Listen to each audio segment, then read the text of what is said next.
I used to be an empty shell of a person, no ideas of my own, average in everything, low self-esteem, ruled by feelings like fear and anxiety, absolutely no self-awareness to speak of.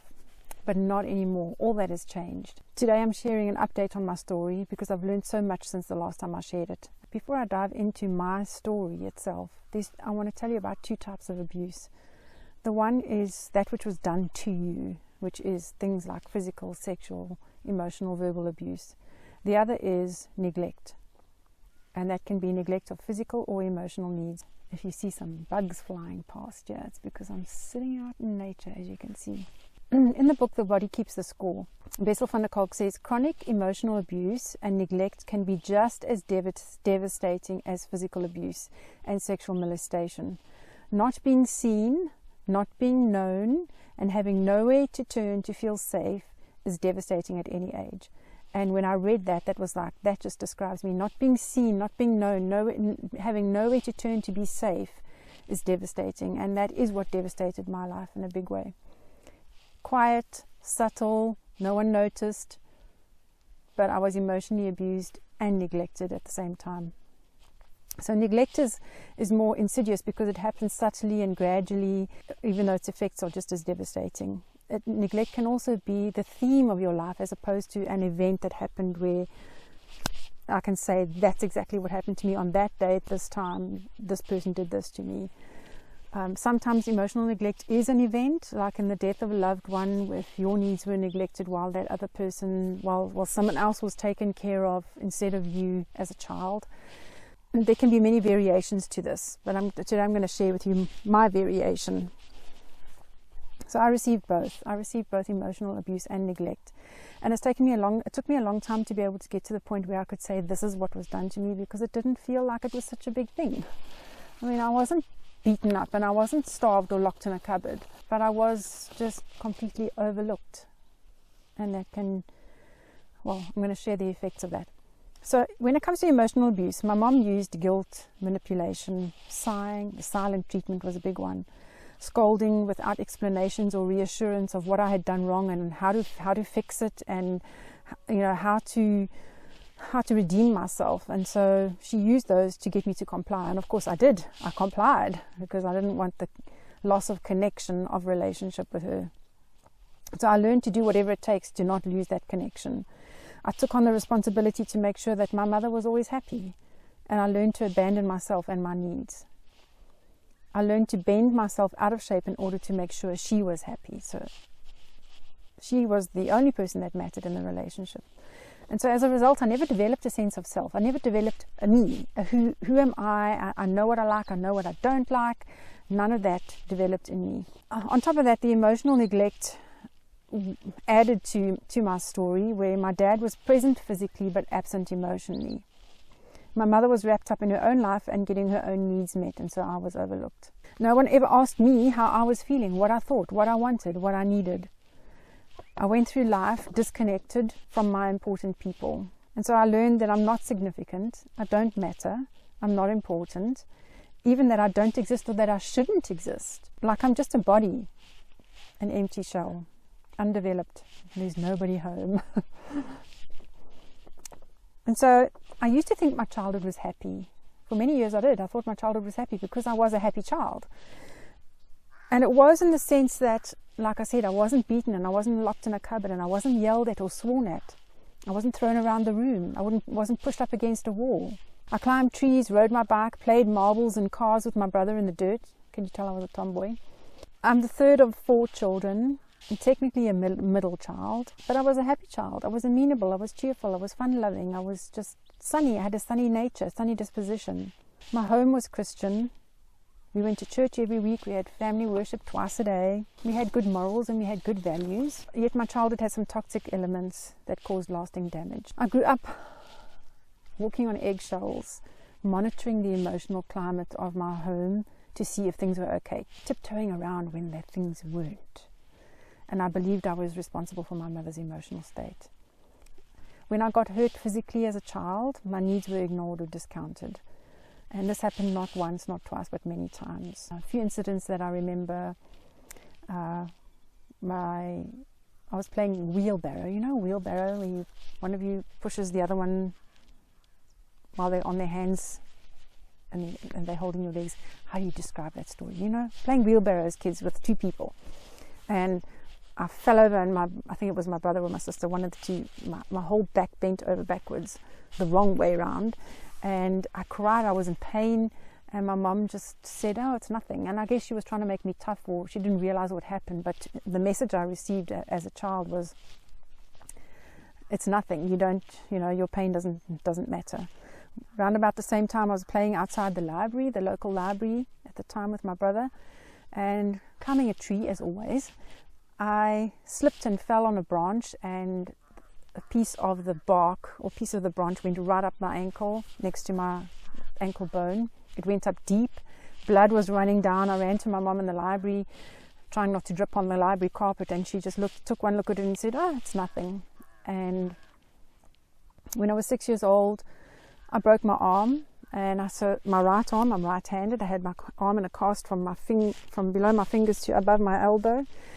And the first morning, I didn't know how to stir my porridge. I didn't know how to eat breakfast without being able to use my hand. And I was like, Mommy, help me. I don't know what to do. And maybe I was whining, I don't know. But my mom's response was, in an irritated manner, do it yourself. And I remember in that moment just shrinking within myself with the realization, you're on your own. You have to do life alone. No one's going to help you. Later on, when I was a teenager, I used to struggle with terrible menstrual cramps, and during one of my final exams during my last year of school, I had to run out of the exam and throw up. And again, my mom just discounted the pain that I had. She didn't take it seriously. I eventually got to the point where I bought pain pills for myself because I was desperate to have pain relief. So again and again and again, and these were not just scratches and bruises. These were, fairly significant hurts, and these were constantly discounted, denied. And so this didn't. I learned to get a bit dramatic. I learned to pretend that I was sick. I learned to act like I had hurt myself. Of course, that didn't help much. I didn't get the attention I was looking for. Instead, I was just continually used to meet my mother's needs. And so it was always about her. I got the same message over and over. You're not important. You don't matter. So when I went to school, I had this wonderful teacher in grade 2. She was a Dutch lady, and she used to speak English with the Dutch accent, and she would say, this and that. I loved her. I really loved her. She was safe. She cared. She told us stories in class, and I really, really loved her. She was like, my world revolved around this teacher. And one day she disappeared and never came back. I heard stories of that she had gotten sunstroke or heat stroke or something, and that was the rumor, but I never saw her again. And a light went out of my life. And instead, the teacher that took her place, her name was Miss Butt. It was a very fitting name. She was grumpy, she was crabby, she frowned and scowled, and she looked like my mother. And so I was left without an anchor, drifting, lost, alone. I had no connection at home, and my only safe person was gone. And when I look back, this was a pivotal point in my life where I went into survival mode. I just learned there's no one. I am alone. Deeply alone. Just a pause here. If you're wondering how healthy you are, I have a free health assessment that you can take, a bunch of questions just to look at and answer, and just to assess where your emotional and mental health is at. You can download that for free. The link is in the description box below. So then I grew up and I became an adolescent. I grew up unable to think for myself, unable to identify my thoughts and feelings. I'd never been taught how to identify thoughts and feelings. I only learned those things after the age of 30. I was enmeshed with my mother. I was responsible for her happiness. Her feelings were paramount. Mine didn't count. For multiple birthdays, I had to fight for the gifts that I wanted. My sister got special gifts at significant birthdays, and I didn't. And I was like, what about me? I had to kind of fight for me. I learned, again, no one cares about you. You need to take care of yourself. And so I became independent. It's like a vow, an agreement I made with myself, that you don't ever depend on anyone. You make sure that you've got what you need so that you can have what you need. Never ask for help, because it won't be there for you. So I didn't develop a healthy sense of self. I'd learned to abandon me. In fact, I didn't even know who me was. I learned that I only exist to make someone else happy. I don't deserve happiness, pleasure, or good things. I lived in fear of disapproval. Silent treatment knocked the breath out of me, and it still gives me a hard time today when I perceive silent treatment.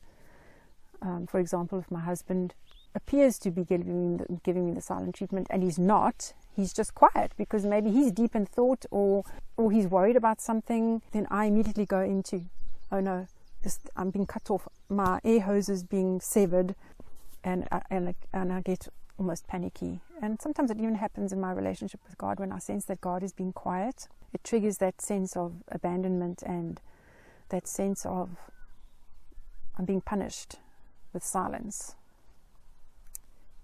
I'm working on it. I'm getting there. God is working with me. Okay, so were my parents bad people? Did they intend to hurt me? Did they wake up in the morning saying, let's mess Jennifer up? No. My mom taught me to sew and knit. She made us good food. She made clothes for me and my two sisters. Actually, my mom tolerated a lot of noise in the house. We were quite rambunctious children, and she tolerated. She could take a good joke. She was sociable and friendly, although that often translated to other people and not to us, her children. I just want to say this, just because someone is nice to you a lot of the time doesn't make abuse okay. Doesn't make the toxic parts all right. So in case you're thinking that I'm bitter and angry, I'm not. I'm not bitter. I have forgiven. But in order to heal, we've got to be able to state what was done to us, and we have to hold the people who have wounded us accountable in order to heal. It's an important process, an important part of the process of healing. So I grew up in the world still revolved around my mom and my dad enabled her. I got married, I had 3 kids, I had a radical encounter with God, and that is where the change began to happen in my life. I started to grow as a person. I grieved because I was years and years behind on my personal growth. I worked on my character. I took courses. I began to speak in public. I began to write. I did hard things. I challenged myself because I was desperate to grow. Can you tell why I'm so passionate about personal growth? It's because I was this empty shell of a person, undeveloped, completely undeveloped, and there was so much work that had to take place in my life. And God has had me on this growth journey for more than 20 years now, and I'm just loving it. Constantly challenging me to do new things, do hard things, to grow myself. I started confronting my mom, and even that was just a personal growth thing that I had to do. And it did not go well. She blamed others, told me I had become cold and hard and unchristian. And by the way, that's often the result of setting boundaries with people, is that they will accuse you of being hard and cold and even unchristian. And at one point she even gave me the silent treatment for a month, refusing to speak to me. In spite of all of this growth, I still struggled with people pleasing. I had learned to abandon myself to please someone else, and I transferred that even to my marriage. I would deny my own feelings just to keep the peace. I would apologize even when I wasn't wrong, just to restore connection. I did the work of healing. I understand where my wounds come from. I understand why I do what I do. And I've made choices to work on myself, to change, to be different. And it's been hard, but I also like myself more. My self-confidence grew. I would never go back to the way it used to be. And so I find myself today where my mom passed away 5 years ago. And the day she passed away, the minute I heard, I cried. I cried for 10 minutes, and that was the only time I've cried about her passing. And I cried not because I was sad, but because I was relieved. And my words were, it's over, it's over, it's finally over. Because the relationship was challenging and difficult right to the very end.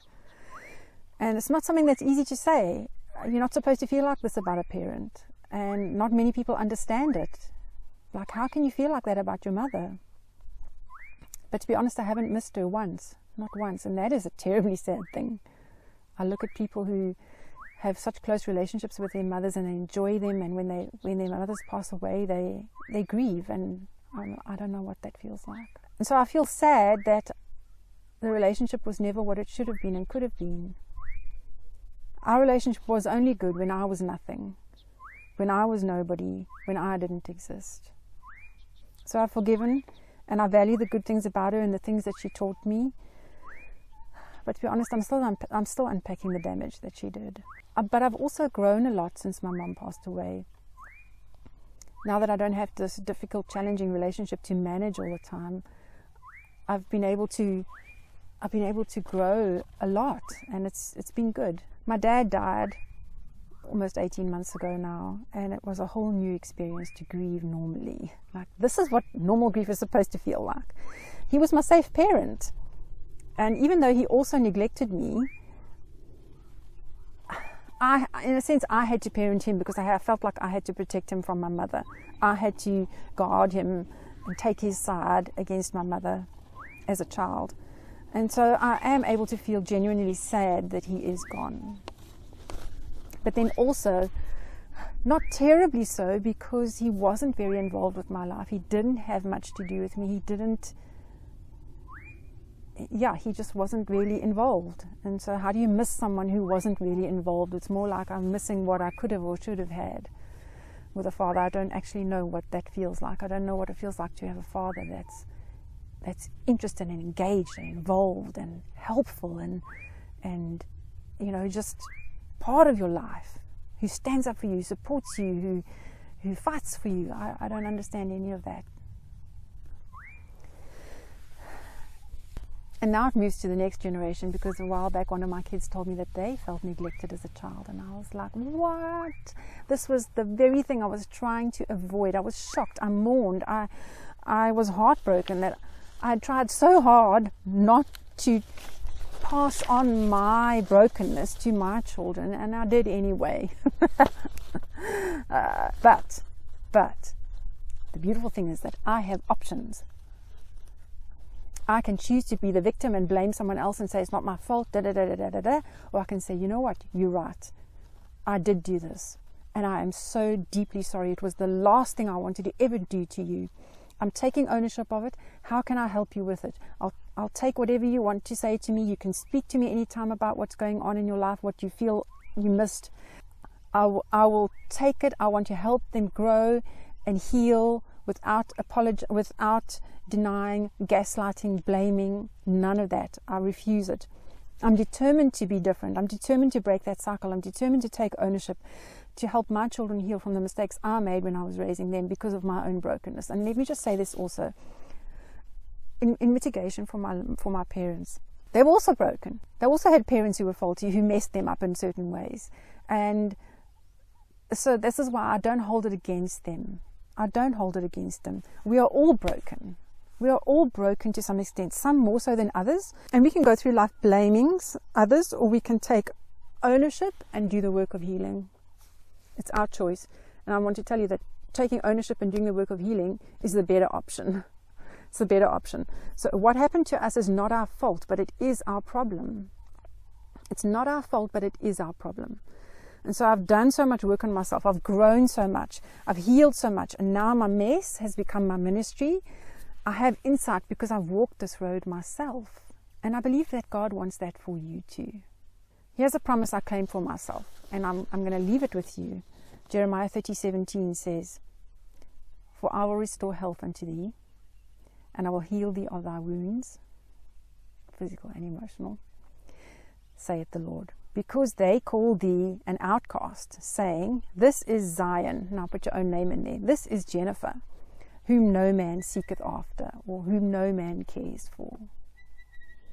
And God is saying, I'm going to heal you of all of that. So God never intended for you to remain stunted and broken. He wants you to grow, flourish, and bear fruit that will bless others. He wants you to develop yourself so that He can use you to advance His kingdom. He wants you to like yourself, to grow yourself, to know who you are and why you are here. He wants you to know what your talents and abilities are and to develop them so He can use you to advance His kingdom. So God has led me to my purpose. I know why I'm here. I know what I'm here for.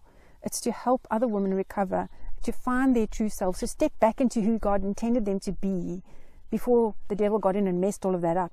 It's to develop the undeveloped parts of themselves, to take ownership of their growth, and to become fruitful.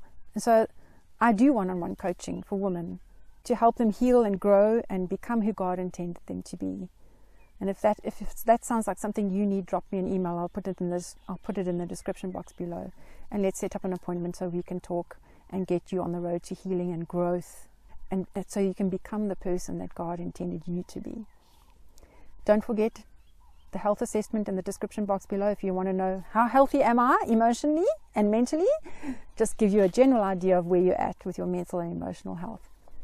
Until next time.